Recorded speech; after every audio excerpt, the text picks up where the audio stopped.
From ancient art to artifacts, the classical to the contemporary, the Winter Antiques Show offers a wide-ranging and eclectic selection of work for the avid collector or investor. This year there's some 70 US and European dealers taking part in what's become New York's longest-running art and antiques fair. The fair has been around since the 1950s, in part because we've always focused on quality. So we've always had the best exhibitors in the world at the show. And additionally, since the 90s, their material has been vetted for authenticity, date, and condition.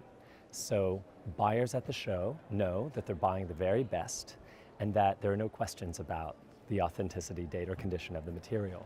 Perhaps what's also helped keep the show popular is its ability to adapt. While it's long had a strong following among curators and connoisseur collectors, over the past few decades the fair has had to overcome tastes tilting towards the contemporary.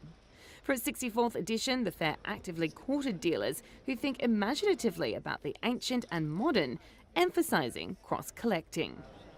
I would say that the trend is cross-period collecting, that you're not just going to have a room filled with mid-century modern, that if you are someone who is decorating your home, you don't want everything of the same designer or the same period, and that is a trend that I think has legs.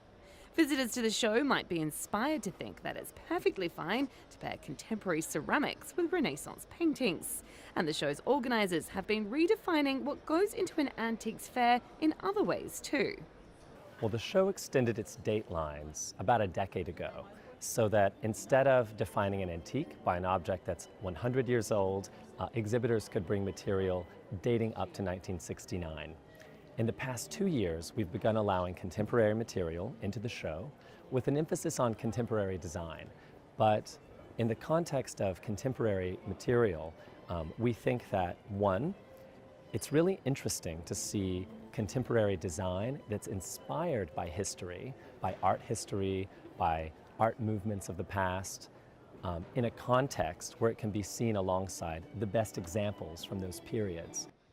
The modernisation extends to the marketing, with organisers using social media to highlight the continuities between the past and the present.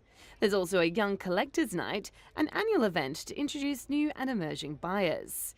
And for the first time this year, prices of certain objects will be noted, all in a bid to lure a younger generation.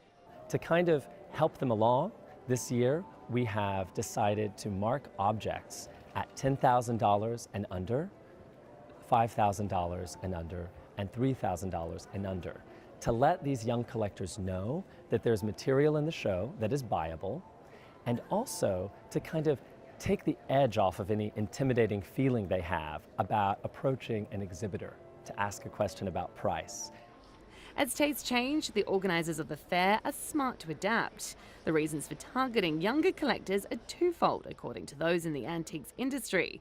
Firstly, they represent the next generation of buyers, and secondly, they're bucking the trend of the generation before them. I have found, from my own experience, that young people, the millennials in particular, are taking a real interest in things of the past. There's an interest in history, there's an interest in knowing that something has a story behind it. My own feeling is that the Gen Xers were caught in that period of everything being disposable. And I'm finding that the millennials are, in a sense, reacting against that sort of disposable society. And enticing new collectors, young and old, in a place like this is crucial for dealers. Shows like this one are the most important place for acquiring new buyers, according to an annual survey by the European Fine Art Foundation. While the most recent Art Basel UBS Global Art Market report states sales at art fairs were over $13 billion in 2016, an increase of 57% since 2010. But if you do find that something special, experts warn to only buy it if you love it. My inclination as a scholar of the field is never to buy it because you think you're going to sell it at a profit.